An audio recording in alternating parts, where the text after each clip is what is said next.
大家好，这一段我们来讲一下，一串紫藤花的组合，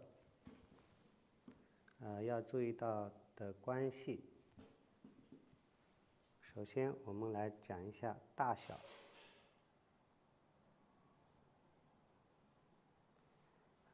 大小的关系，我们在画一串紫藤的时候，从最简单的开始啊。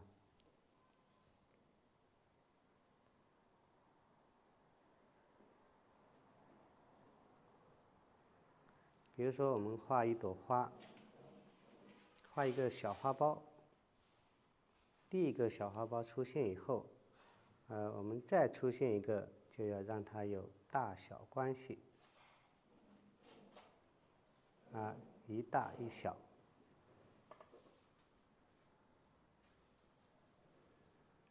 然后我们再画，打开的，已经长大了的花也是一样，比如说一个已经开了的花。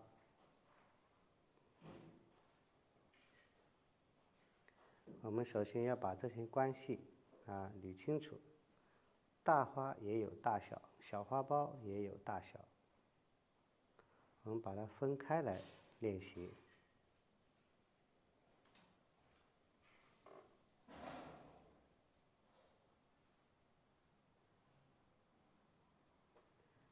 两朵花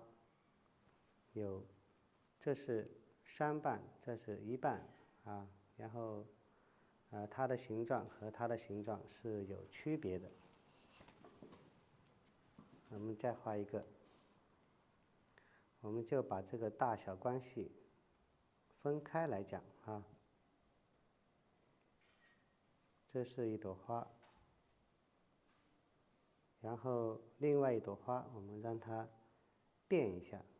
比如说形状还有宽窄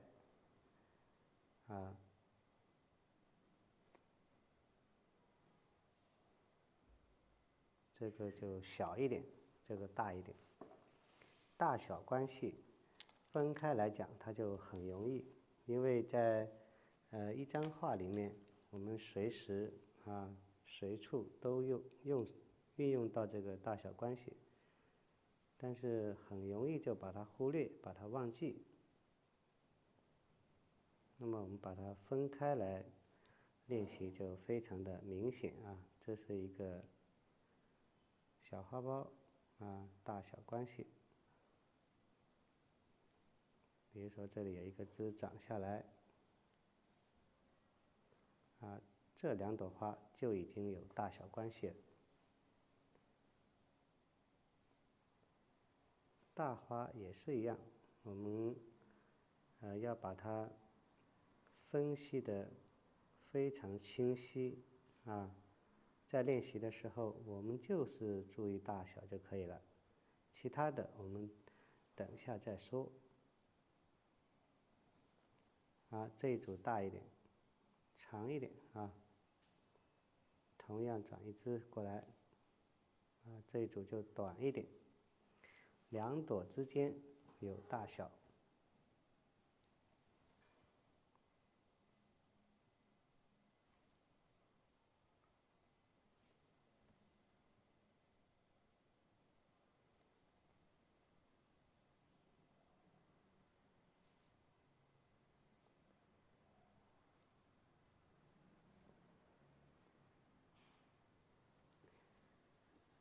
特别是刚开始练习的时候这些大小关系可以加大夸张一点。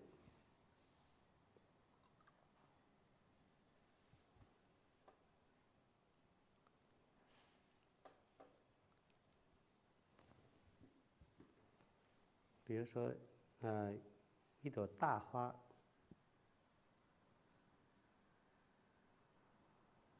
旁边我们画一朵半开的花或者画一朵小花苞，它的对比是不是加大了它的对比是不是加强了？这个大小关系有的时候是变化很少，有些时候是变化很大，但是我们在练习的时候，一定要很清晰的知道它们的对比关系。而且我们在画的时候只要第二朵出现，一定要去看一下第一朵，它们的大小有没有变化啊？这样它就非常明显了。我们在画的时候要随时都要注意这个关系。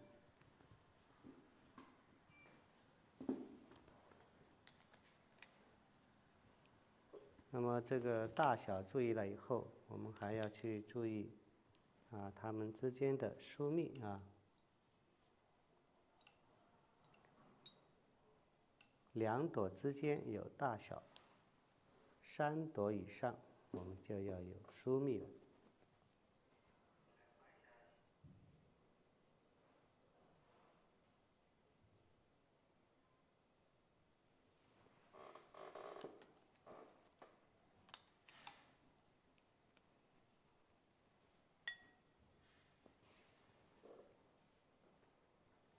比如说我们画3朵花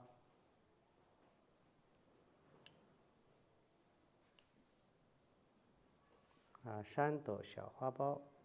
就要有疏密，2朵在一起，1朵离开，这里就会形成密的，这里就形成疏的，这是三朵花就已经有了。如果我们画很多，只是增加了量比如说这里可能有5朵但是这里可能有2朵，它也是疏密最关键的是我们组合这3组一定要有疏密的变化。大的花也是一样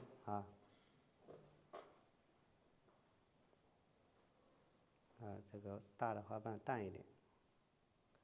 那么这里也是一样，我们这两朵挨近一点。同样的道理我们要懂得举一反三。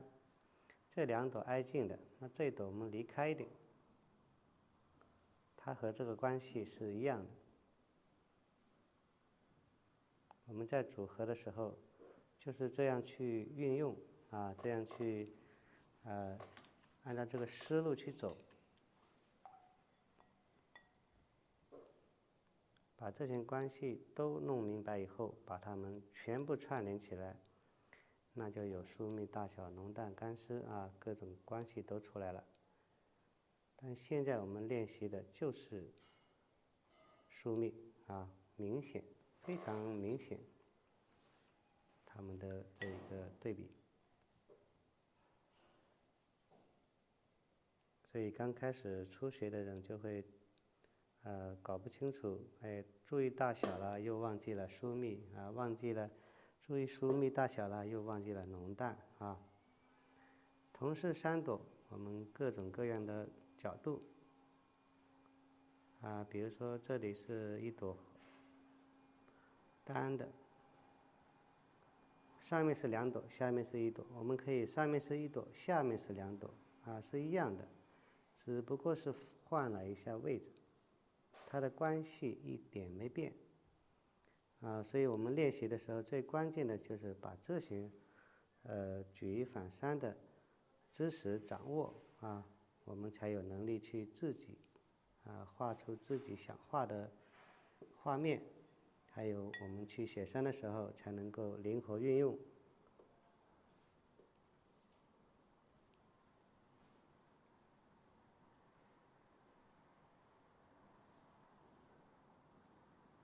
大的花瓣我们撞，小的花瓣我们就别去撞了，就让它小的花瓣就让它更重，大的花瓣撞了以后它就会更淡。那么这个疏密关系就非常明显了。大家在练习的时候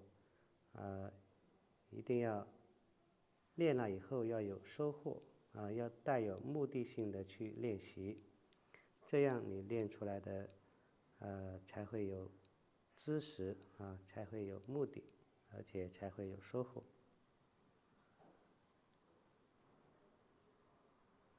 这是疏密关系，左边多右边少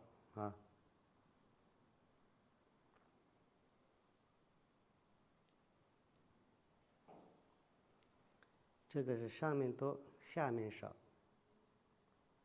我们把它串起来。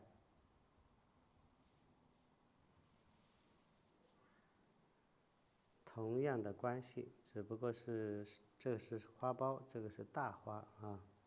展开的花。我们这一段主要是讲这个关系啊，这个花朵画的好不好看，那是次要的。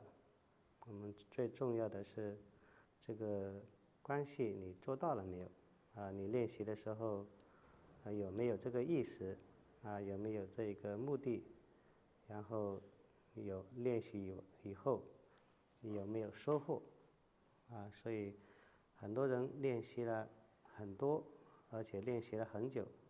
然后还是没有搞明白他们的这些关系